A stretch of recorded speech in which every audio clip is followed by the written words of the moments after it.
Výborný, dík, Martin.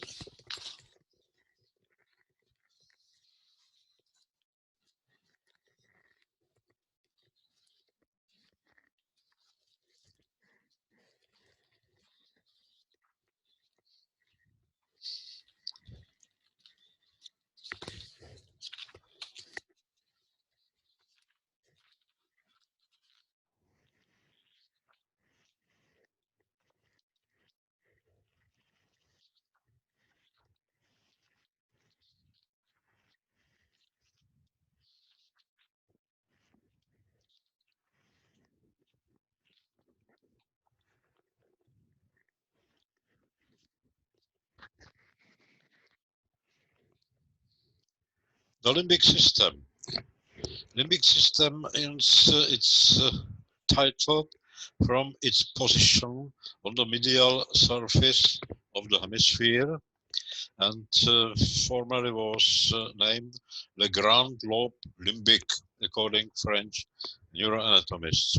It consists of a number of structures with complex and often looped connections, which all ultimately project into the hypothalamus. The powerful input to the limbic system from the neocortical association areas links complex goal-directed behavior to more primitive instinctual behavior and internal homeostasis. An oversimplified view would conceive of information from the outside world collected in modality-specific ways, its vision, hearing, and touch, and refined in the parietal occipital association areas, which are sometimes named perceptuospatial areas. And this information is then conveyed to the frontal association areas involved in planet behavior, and also to the inferior temporal association areas, where information can reach supramodal status and meaning, for example, semantic processing. Entry of information into the limbic system is either directly to the amygdala or indirectly to the hippocampal formation via the entorhinal area.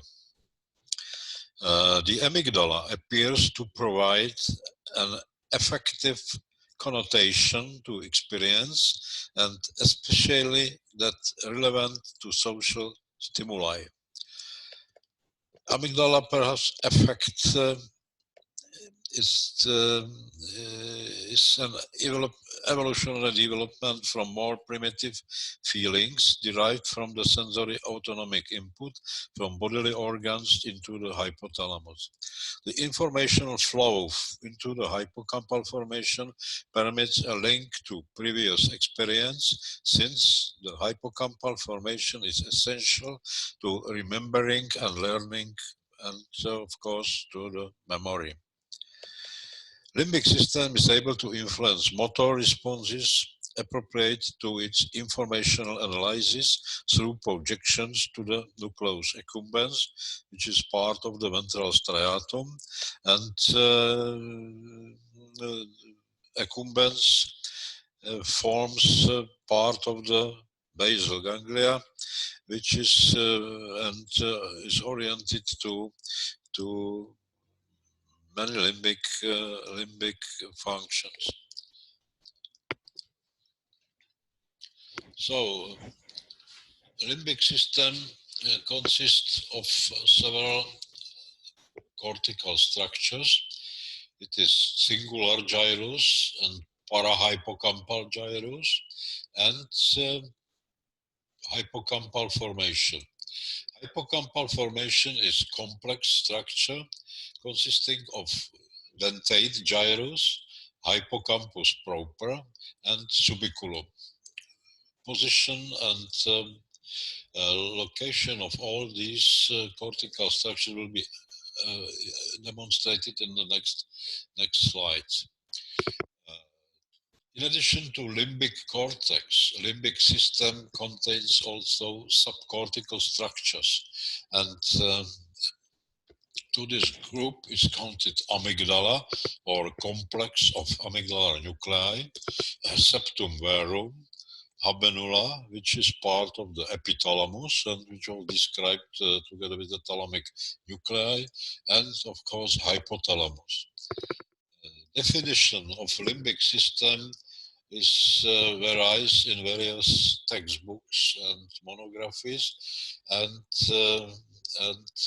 if we should compare 2 or 3 of them, you shall see that hippocampus is not defined, is defined a bit differently in various sources, various textbooks. Function of the limbic system.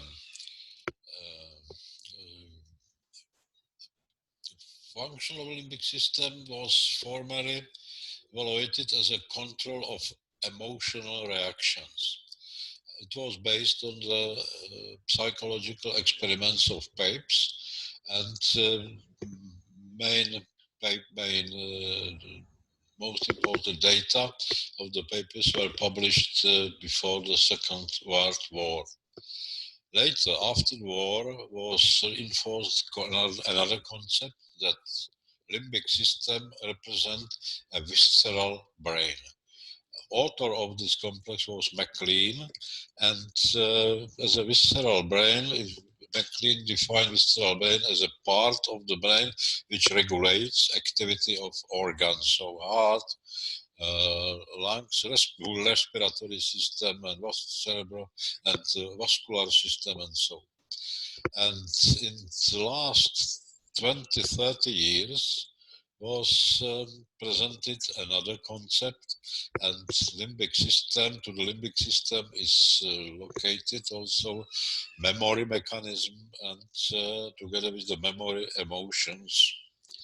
So development of these concepts indicates also that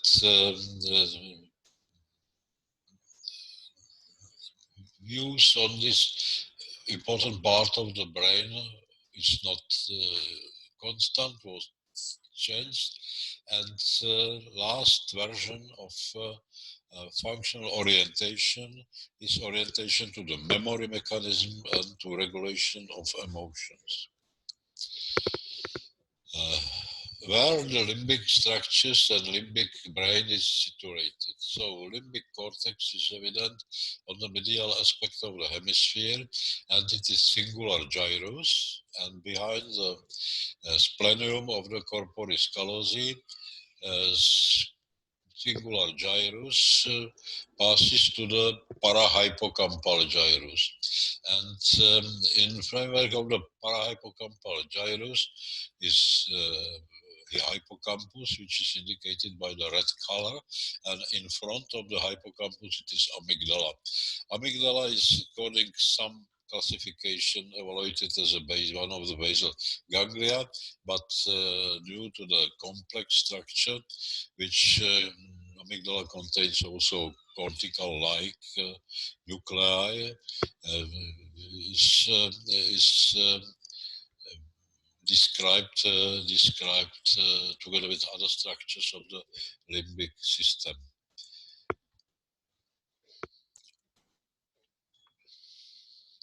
In addition to amygdala, to the limbic system is also counted the septum verum, or septal nuclei.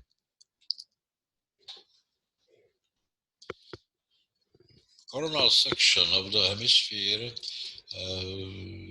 indicates the position of the structures belonging to the limbic system, and it is evident that number 12 indicates position of the singular gyrus, and number 2 indicates position of the parahippocampal gyrus, and parahippocampal gyrus, which is a cortical structure, is fluently transformed to the three-layered hippocampus proper. So parahippocampal gyrus is complex of neocortical and allocortical fields, but hippocampal proper is purely allocortical. It is three-layered structure.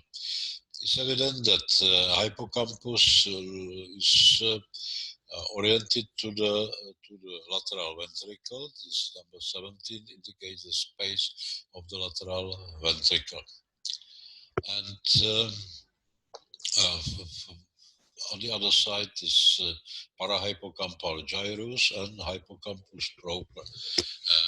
Medial margin of the hippocampus contains bundle of fibers, which is named fornix, and fornix will be described later. In addition to cortical structures, it is the rest of the lentiform nucleus. Laterally is claustrum, it is tail of the caudate nucleus, and number 15 indicates posterior thalamus, and in homogeneity of the posterior thalamus indicates that thalamus consists of several nuclei, as it was described formerly. The number 18 indicates red nucleus of the midbrain, and 19 indicates substantia nigra. Obliquity of the section permits to see, to visualize not only diencephalic structure, but also mesencephalic and also pontine. Number 20 is pons varolii, and the basal part of the pons are pontine nuclei.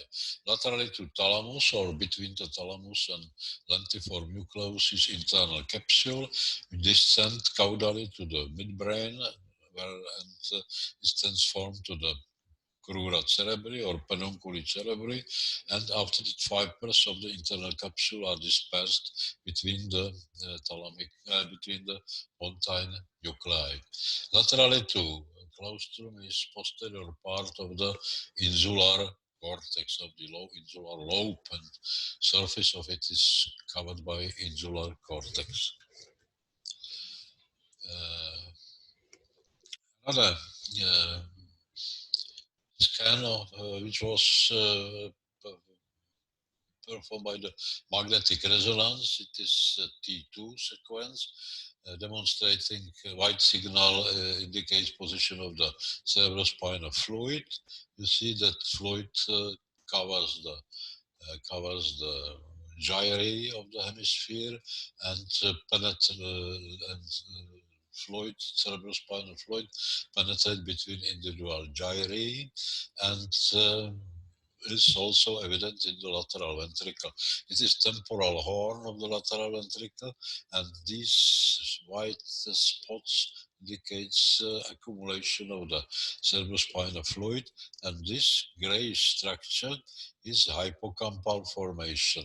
So occipitally is hippocampus proper, and anteriorly is uncus of the hippocampus and parahippocampal gyrus.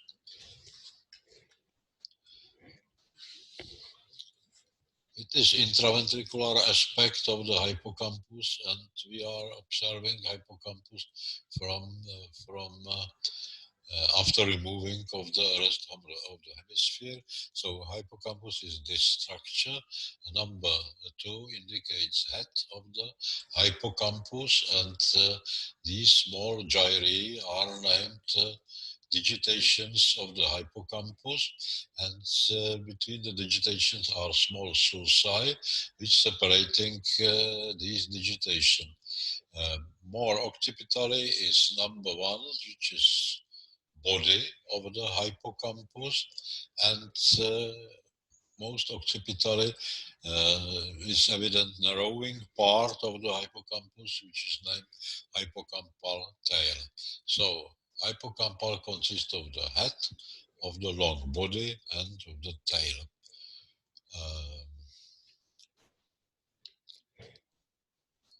Number 5 indicates position of the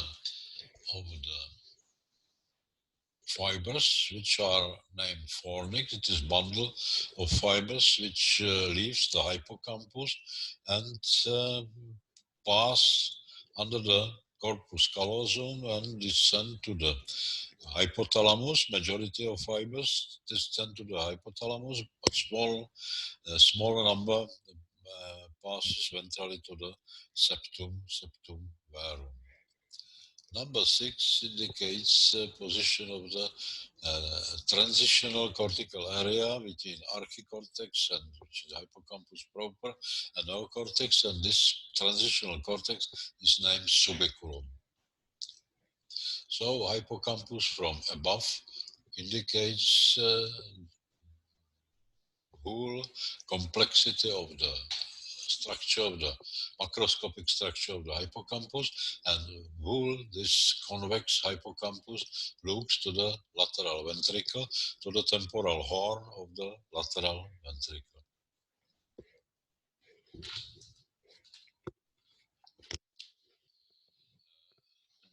Another picture, it is the drawing of the hippocampus and parahippocampal gyrus. So dots above the corpus callosum indicate position of the singular gyrus. And number 17 indicates the rudimentary part of the hippocampus proper. And as we descend around the splenium of the corporis callosi, we enter to the parahippocampal gyrus. It is number 11. It's parahippocampal gyrus.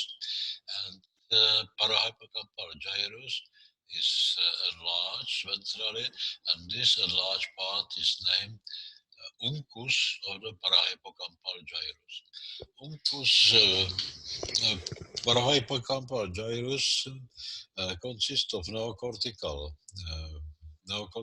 fields, but uncus of the parahippocampal gyrus is contains several transitional or several allocortical areas.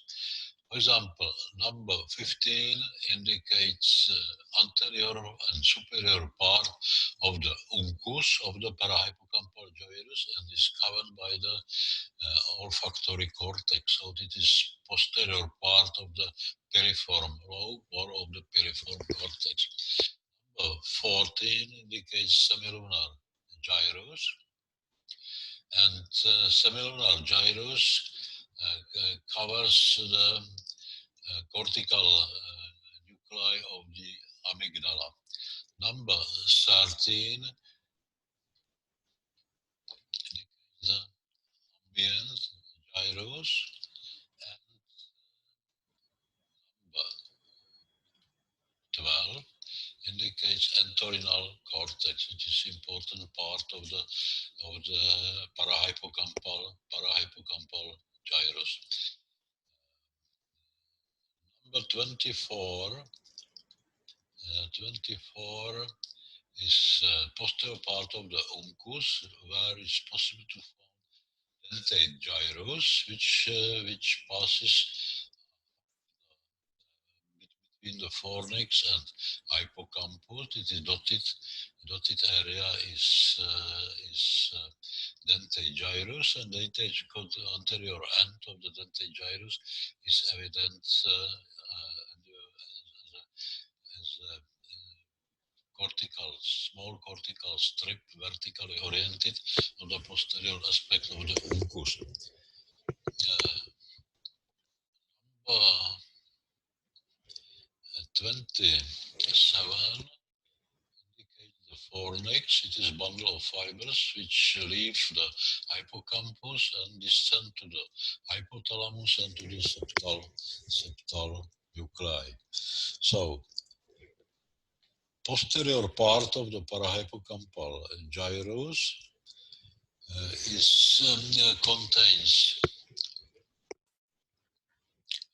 contains neocortical formation. Dots indicates dentate gyrus. Dentate gyrus is part of the hippocampus, and number 19 indicates cornu-ammonix or proper hippocampus. Proper hippocampus is evident also on the posterior tip of the uncus. So parahippocampal gyrus is complex structure containing hippocampus proper, dentate gyrus, fornix, and in area of the uncus of the parahippocampal are also other fields, piriform or olfactory cortex, number 15, and number 40 indicate position of the cortical nuclei of the amygdala. Number 12 indicate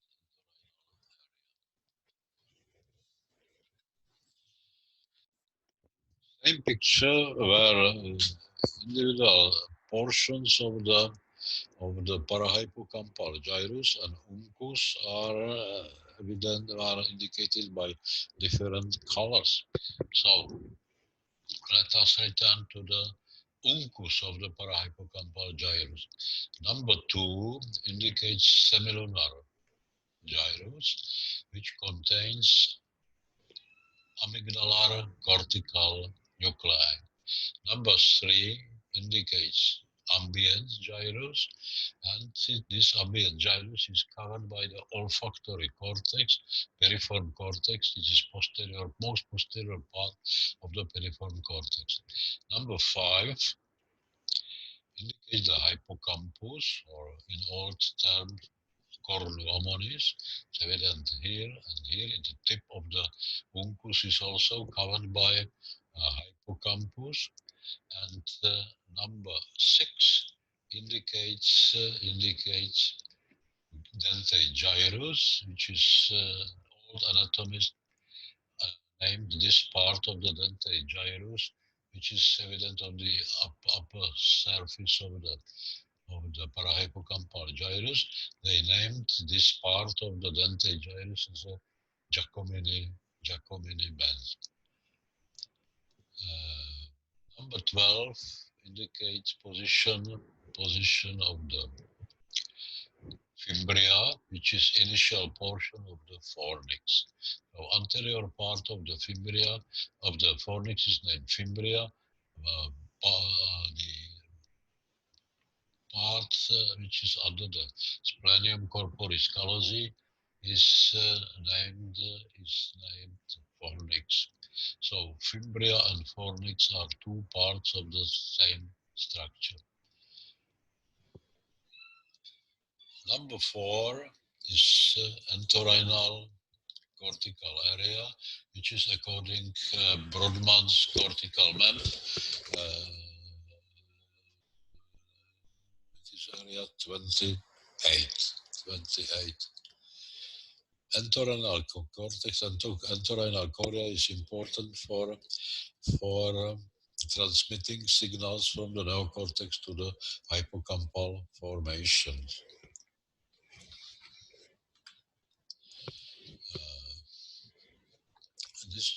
These pictures compare olfactory cortical area in brain of the dog and in the human brain. You see that, of course, brains are not in the same magnification, and but it is evident that olfactory cortical area of the dog is very large, olfactory bulb is large, olfactory tract is wide, and olfactory cortex extends to the temporal area, but extent of its temporal part is much larger than in the human. In the human brain is olfactory bulb anteriorly, cells which are situated, mitral cells which are situated in the olfactory bulb project they axons, they fibers to the olfactory tract, and olfactory tract is dispersed to the olfactory cortical area, which is piriform cortex, amygdalar cortex, and anterior part of the entorhinal area. Dissection of the fornix indicates whole extent of this bundle of fibers. So Fornix originates as a fimbria of the hippocampus, and after approaching to the corpus callosum, name is changed, and we are describing it as a cruise of the fornix. Cruise of the fornix, continuation of the cruise is body of the fornix, and body of the fornix turns and form column of fornix, and majority of the fibers terminate in the mammillary body. From the mammillary body emerges mammillothalamic tract, which terminates in the anterior thalamic nuclei. In addition to fornix, there is also anterior commissure evident, which interconnects the temporal lobes, and anterior commissure consists of two portions: olfactory one, which is anterior or olfactory part of the anterior commissure, and posterior or temporal part of the anterior commissure. This gyrus, which is hidden and is not evident only after dissection of the hemisphere, it is proper hippocampus, and it is uncus of the hippocampus, of the parahippocampal gyrus and hippocampus. Triangular area of the lateral ventricle. Above the fornix is corpus callosum, posterior part is planium, in front is body, and rostrum of the corpus callosum. Cross section of the hippocampus indicates transition of the neocortex to the entorhinal cortex, which is evident. It is quite large area, which is situated to the basal part of the parahippocampal gyrus. Entorhinal area is in contact with the subicular field, yes, parasubiculum, presubiculum, and subiculum. And subiculum, in the subiculum is evident narrowing of the cortex, and subiculum passes to the hippocampus proper, which is evident, is delineated by the gray color, and consists of four fields: CA1, CA2, CA3, CA4. Red color indicates position of the dentate gyrus. So hippocampus proper consists of subiculum, hippocampus, of four fields, and dentate gyrus. Dentate gyrus is evident from the medial aspect, as indicated an arrow, and this part is divided to small semi-islands, and this is named digitationes of the hippocampus. This structure is fornix or fimbria, which passes to the fornix. This is space of the lateral ventricle. So hippocampus looks to the lateral ventricle. Its upper surface as well as its lateral surface is surrounded by the cerebrospinal fluid. So hippocampus is three-layered structure, similar as a dentate gyrus. So all hippocampal fields are three-layered, and in between the neocortex and hippocampus are transitional cortical areas, entorhinal cortex, and subicular fields. A very important thing is connections or connections inside of the hippocampus, and how informations to the hippocampus are conveyed. So everything starts in the entorhinal cortical area 28. Entorhinal cortea receives signals from the associative cortices: associative visual, associative auditory, somatosensory. These signals are conveyed to the entorhinal cortex. From the entorhinal cortex emerges bundle of fibers terminating in the dentate gyrus. And in the dentate gyrus, these signals are analyzed, and from the dentate gyrus are sent to the hippocampus, but to the hippocampus field CA3, cornu-ammonis 3. From the cornu-ammonis 3, a red line indicates projections to the cornu-ammonis 1, CA1. And from the CA1, signals are conveyed to the subiculum, and from the subiculum back to the entorhinal cortex. So these efferent fibers of the hippocampus are concentrated in the fornix, and via fornix are conveyed to the septum verum, but mainly to the hypothalamus, to the mammillary bodies. So these circuits is named, according to Norwegian neurophysiologist Per Andersen, and these circuits originate in the entorhinal cortex. From entorhinal cortex, fibers pass to the dentate gyrus, from the dentate gyrus to the field CA3, from CA3 to the CA1, and from the CA1 to the subiculum and back to the entorhinal cortex. But we must remember that entorhinal cortex is influenced from large areas of the associative neocortex situated in the occipital, parietal, and temporal lobe. So in the entorhinal cortex is evident extreme convergence of the signals, which are transformed and transported to the hippocampus, to the hippocampal formation.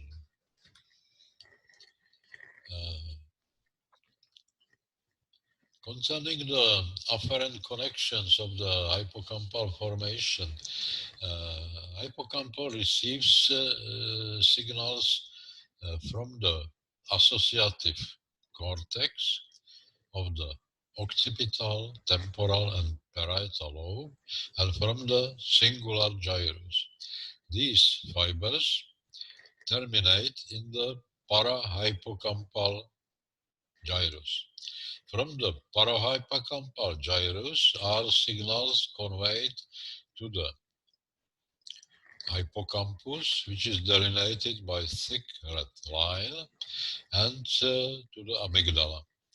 From the hippocampus, in addition to strong projections from the neocortex and singular gyrus via parahippocampal gyrus, hippocampal receives also fibers from the entorhinal cortex, from the olfactory cortex via entorhinal, and from the septum verum and from the hypothalamus. In addition, hippocampus receives signals from the reticular formation, mainly from the noradrenergic and serotonergic groups of neurons of the brainstem. So evident is convergence of the signals of the fibers from waste areas of the neocortex, from the entorhinal cortex, from the olfactory cortex, from the amygdala, hypothalamus, and septum. Right and left hippocampus are interconnected by commissure of the hippocampus, which is situated in triangular plate of fibers under the splenium of the corpus callosum. So right and left hippocampus are interconnected.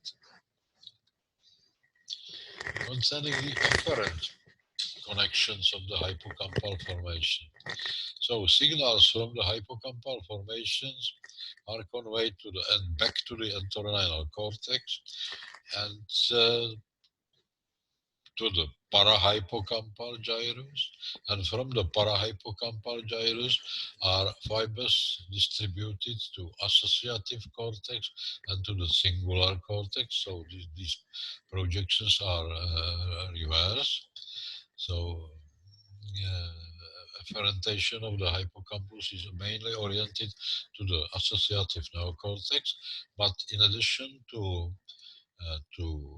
neocortical projections, there is strong bundle of fibers named fornix, which terminate in the septum and in the hypothalamus, and some fibers terminate also in the thalamus.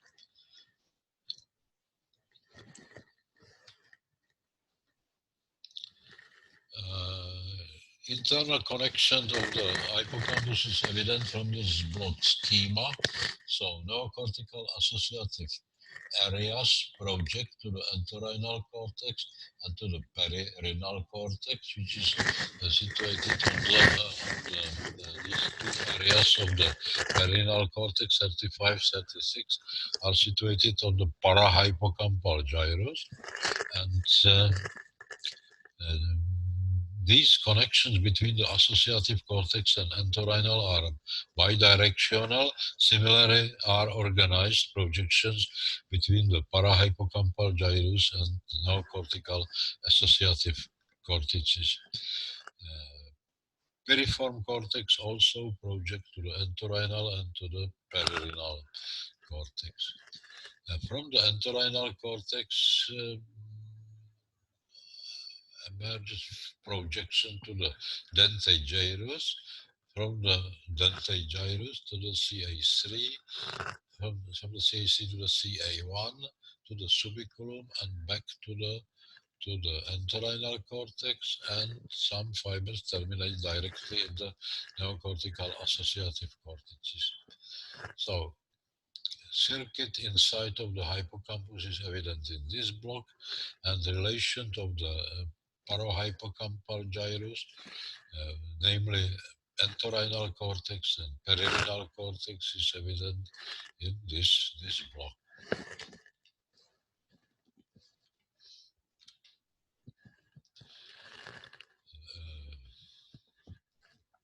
Old anatomists defined so-called Papez circuit, which originates in the hippocampus. From the hippocampus pass fibers to the mammillary bodies, to the hypothalamus. It is interesting that developmentally old cortex, as a hippocampus, projects to the developmentally old diencephalic structure, which is hypothalamus, and specifically to the mammillary bodies. From the mammillary bodies pass fibers forming mammillothalamic bundle to the anterior thalamic nuclei, and from the anterior thalamic nuclei project fibers to the cingular gyrus, and from the cingular gyrus associative fibers form bundle named cingulum, which is situated in the deep of the cingular gyrus, and cingular gyrus project to the parahippocampal, and parahippocampal back to the hippocampal formation. So this link of structures on the situated on the medial aspect of the hemisphere is named Papez circuit.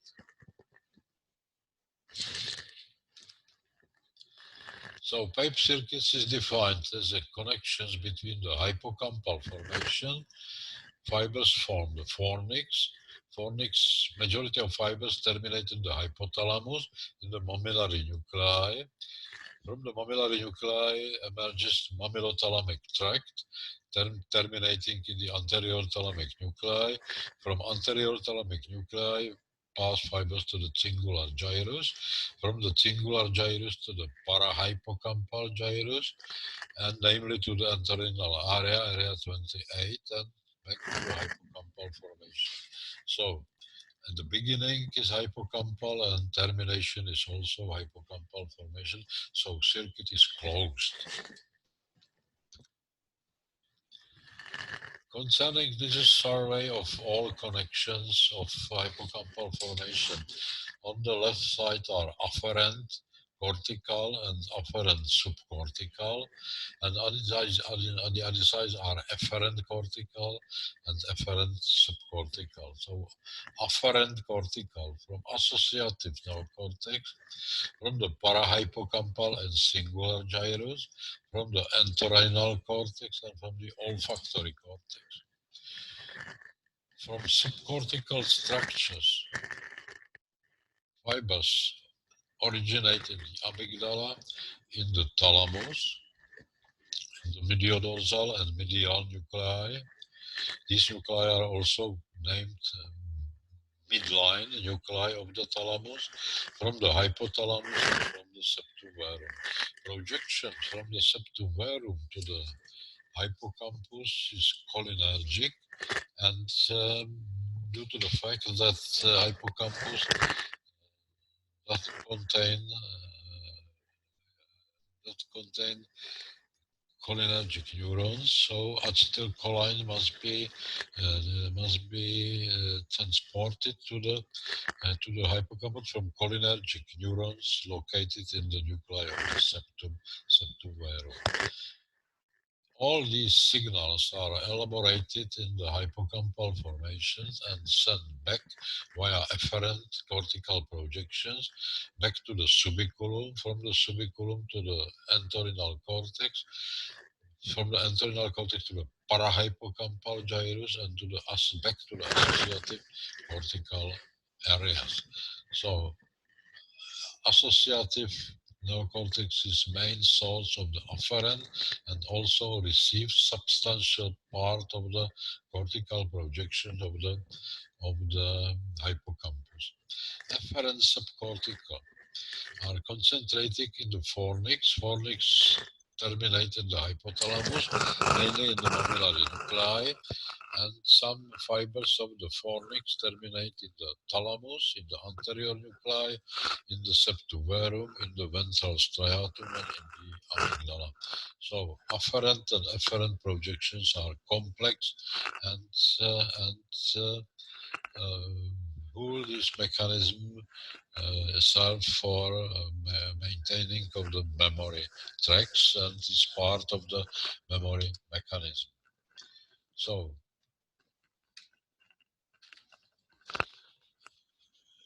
this is a survey of cortical projection originating in the primary sensory areas and terminating in the hippocampus. So fibers of the primary sensory areas, it is somatosensory one, auditory one, visual one. Fibers of these areas terminate in the associative cortical areas, C2, I2, and V2, and from associative cortical fibers enter the singular gyrus and parahippocampal gyrus, and in parahippocampal gyrus are areas 35, 36, and 28 influenced by neocortical mechanism, and from these parahippocampal fields, parahippocampal cortical areas, pass fibers to the hippocampus. And first hippocampal field is dentate gyrus. Look that these connections are bidirectional, and so if we are starting in the hippocampus, we could follow reverse flow of the signals terminating in the primary sensory area.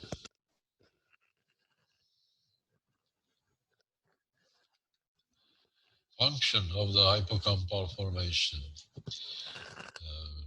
Recent findings and recent concepts stressing that one of the main functions of the hippocampal formation is learning and memory. So it is ability to learn and remember words, faces, places, and events. Damage of the hippocampal formation results in loss of memory, which is named anterograde or amnesia anterograde, and this state is evident, namely after damage of the hippocampal field CA1. Hippocampal formation is important for the process of learning or forming of the memory traces. Hippocampus is not important for the long-term storage of information, long-term memory. Long-term memory traces are probably located in the neocortex or in thalamocortical circuits. Another function of the hippocampus, in addition to learning and memory, is navigation of an animal or human being in space. So in the hippocampus were discovered place cells, and these cells firing obviously in a situation when animal move from one part of the area to other part. So these cells analyze the changing of position of animal in relation to its surroundings. So different corners of the cage or different areas of the cage. And this finding led to the concept that the hippocampus contains intrahippocampal navigation maps. Another examinations which were performed is using of the magnetic resonance, volumetry, so volumes of the various parts of the hippocampus were measured, and it was demonstrated that taxi or cab drivers in the London who are running cabs in the old city of the London, which is very complicated net of various small, shorter, narrow streets, and these taxi drivers these taxi drivers demonstrated that the posterior half of the hippocampus is increased in comparison with the control drivers, which run in various parts of the or in different cities or different areas of the England. So increasing in volume of the posterior half of the hippocampus is explained by a daily confrontation with the navigation task, yes, because taxi runs through streets according the orders of the passenger, and this continual training of the hippocampus, of navigation mechanism of the hippocampus, results in increasing of its volume. So cells are increased, branching of dendrites is increased significantly, dendritic spines are increased, and also supporting glial cells change their volumes and volume of their processes. Another structures which are counted among the limbic structure is SEPTUM, VERUM, amygdala, and basal nucleus of the maynard. So septal nuclei are situated under the septum pellucidum. Septum pellucidum is a thin plate of the glial cells, which is connected with the corpus callosum, and basally expands and form triangular structure, and inside of this triangle are situated nuclei of the septum verum. So in addition to septum pellucidum, which is free of neurons, This basically is SEPTUM VERUM, which contains several nuclei of septal cells. Among them are cholinergic, very important cholinergic neurons. Their axons enter to the fornix and terminate in the hippocampus. In addition to septum, there is basal nucleus of the Maynard. Basal nucleus is situated under the ventral pallidum and under the level of the anterior commissure, and consists another group of the cholinergic cells, cholinergic group 4, according classification of Marcel Mesulam. And part of the limbic system is also complex of amygdalar nuclei.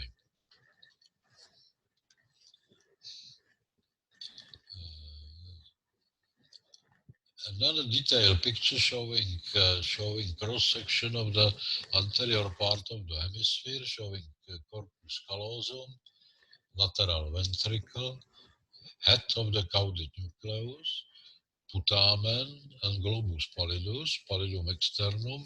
Laterally to putamen is claustrum, and laterally to claustrum is insular cortex. And under the lentiform nucleus, which is formed by the putamen and globus pallidus, is so-called innominate area of the hemisphere. And in this innominate area were described islands of cholinergic cells, which are named basal nucleus of Maynard. So this nucleus basalis contains cholinergic group 4, and these neurons project to the neocortex and to the amygdala. Under the septum pellucidum is septum verum. These are septal nuclei, and in this area, and it is anterior commissure. And this is hypothalamus and optic tract.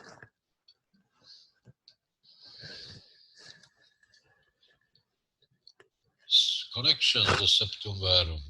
Septum verum exhibits reciprocal connections with the hippocampus, with the hypothalamus, as with the singular gyrus. Efferent projections are oriented to the thalamus and amygdala, and in the septum verum are cholinergic neurons forming two groups, cholinergic 1, cholinergic 2, and these two groups project via fornix to the hippocampus. Stimulation of the septum verum results in euphoria, and this septum is counted among so-called reward structures, similar as a ventral striatum, and after stimulation is also a perceived feeling of happiness. Lesion of the septum verum leads to the hyperactivity and to the aggressive behavior. Amygdala is situated in the temporal lobe, or subcortically, and of several groups of nuclei. Basic parcellation is two groups: basolateral nuclei, lateral is this one, basal is this one, and corticomedial group. Medially to basal is accessory basal and central nucleus. To the development, the older part of the amygdala belongs to the periamygdaloid cortex and cortical amygdala.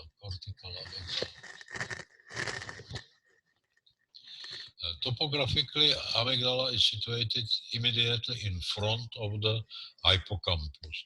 So in one section is or amygdala or hippocampus, but only in very oblique section is possible to cut in one section these two structures, hippocampus and amygdala.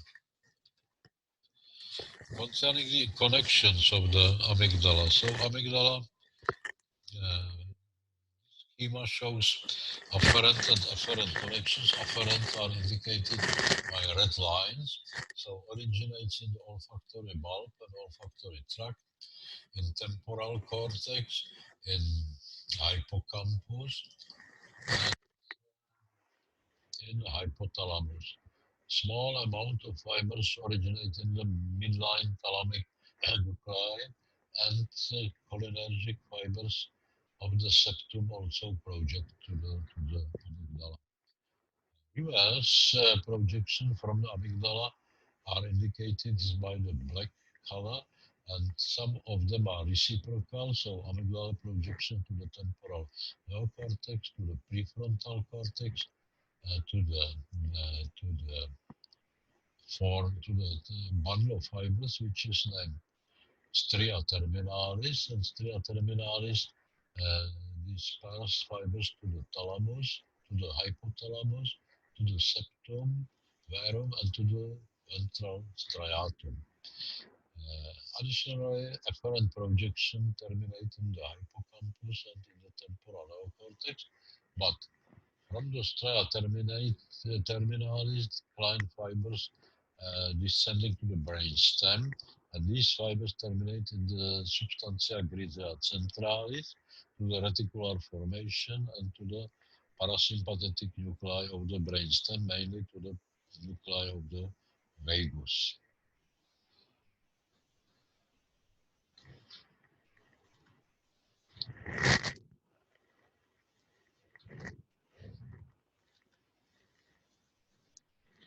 Concerning the intra-amygdalic connections. Intra-amygdalic connections are transported from one nucleus to other nuclei. So, to the lateral nucleus of the amygdala, to this nucleus enters fibers from the temporal neocortex and prefrontal neocortex, and from the thalamus. Lateral nucleus project to the basal nucleus, and basal nucleus project to the central nucleus.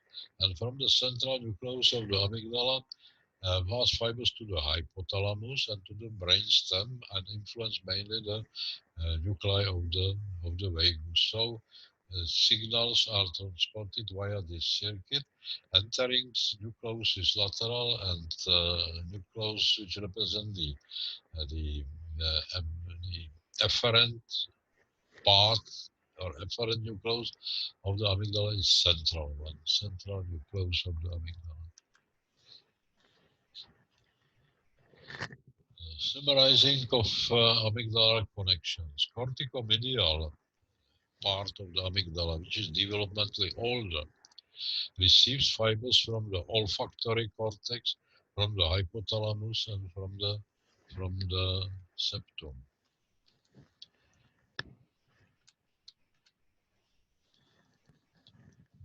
Basolateral nuclei receives fibers from the thalamus and from the cortex, prefrontal and temporal. Efferent fibers are distributed in the hypothalamus, namely to the ventromedial nucleus of the hypothalamus, to the thalamus, the mediodorsal nucleus, to the hippocampal formation, to the entorhinal cortex and to the subiculum, to the septal nuclei, to the ventral striatum, to the prefrontal and temporal cortex, and to the brainstem, substantia grisea centralis, reticular formation, and parasympathetic cranial nerve nuclei, namely parasympathetic nucleus of the vagus. Concerning the functions of the amygdala, stimulation of the amygdala, specifically stimulation of the corticomedial, so developmentally older group of nuclei, results in salivation, in licking movements, in chewing, in emptying of organs, as is rectum and the bladder. Basolateral, stimulation of the basolateral group result in increased attention, in stopping of motor activity, in the manifestation of arousal, fear, and eventual autonomic reactions. Rage is described. In humans, during stimulation of the basolateral nuclei, it was reported feeling of anxiety, fear, sometimes hallucinations. And amygdala is frequently focus of epileptic seizures. It is structure which is parallel with the hippocampus, very frequently damaged by the epilepsy. If amygdalar nuclei are damaged, resulting is reduction of aggressivity and defensive reactions, and reduction or loss of emotional reactions. So, if we summarize the function, amygdala is involved in learning or remembering whether something is good or bad. And amygdala differentiates a dangerous and non-dangerous signals.